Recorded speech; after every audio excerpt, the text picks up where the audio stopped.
Selamat siang anak-anak. Hari ini Ibu akan melanjutkan materi kita ke materi bagian C dengan judul berkembangnya nasionalisme dan perubahan masyarakat pada masa penjajahan. Kita awali dengan bagaimana latar belakang munculnya semangat nasionalisme. Semangat nasionalisme di Indonesia itu berkembang terutama setelah munculnya berbagai organisasi pergerakan. Di mana faktor yang mendorong munculnya semangat kebangsaan adalah sebagai berikut. Yang pertama ada politik etis atau balas budi.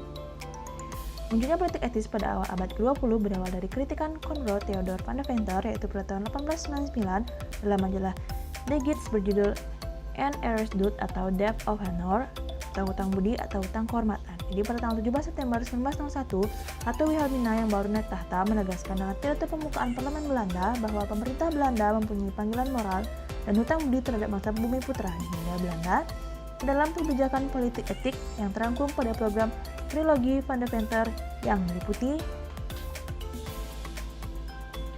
1. Irigasi, yaitu pembangunan sarana pengairan untuk mengairi sawah-sawah penduduk. Yang kedua, migrasi, yaitu perpindahan dari daerah yang padat ke daerah yang jarang penduduknya agar penduduk lebih merata. Dan yang ketiga, edukasi, yaitu penyelenggaraan pendidikan bagi masyarakat pribumi. Yang kedua, kegagalan perlawanan bersenjata, di mana dalam hal ini perlawanan bangsa Indonesia sebelum abad ke-20 selalu mengalami kekalahan, sehingga dalam hal ini pada awal abad ke-20 muncullah semangat nasionalisme. Yang ketiga, perkembangan organisasi etnik dan keagamaan. Jadi, yang pertama itu adalah perkumpulan kaum Betawi yang dipelopori oleh M. Husni Tamrin. Ada organisasi kedaerahan lainnya yaitu Trikoro Darmo, Jong Java, Jong Celebes, dan Jong Sumatera, serta organisasi keagamaan yaitu Jong Islamitan, Muda Kristen Jawi, Muhammadiyah, Nadatul Ulama, Persatuan Umat Islam, dan Al-Jamaitul Wasiyah. Yang keempat, peran kaum wanita. Jadi, peran kaum wanita juga aktif menumbuhkan semangat kebangsaan.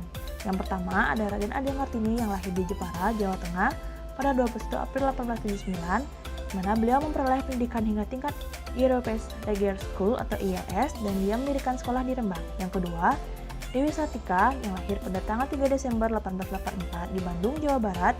Beliau mendirikan sekolah istri di Pendopo, Kabupaten Bandung.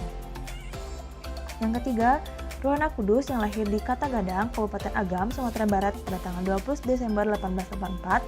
Beliau mendirikan sekolah kerajinan Amai Setia dan pemimpin redaksi. Yang keempat ada Maria Walanda Walamis. Beliau lahir di Kemas, Sulawesi Utara pada tanggal 1 Desember 1872. Beliau dianggap sebagai pendobrak adat mendirikan organisasi Pikat. Yang selanjutnya munculnya paham-paham baru, di mana paham-paham baru yang muncul yaitu ada pan-islamisme, nasionalisme, liberalisme, sosialisme, serta demokrasi.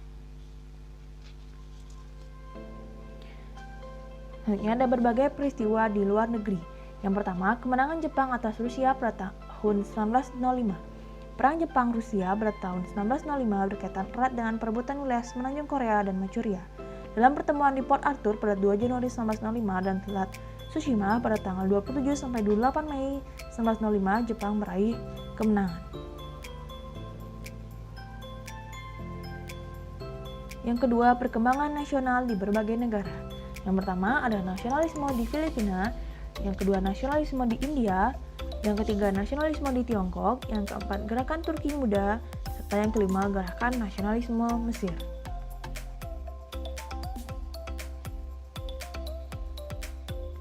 Pihak-pihak yang berperan dalam proses terbentuknya kesadaran nasional yaitu adalah peranan kaum terpelajar, kaum profesional, dan serta peranan pers, mana hal itu akan mempengaruhi pembentukan kesadaran nasional, pengaruh perluasan kekuasaan kolonial Barat, pengaruh pendidikan Barat, serta pengaruh perkembangan pendidikan Islam.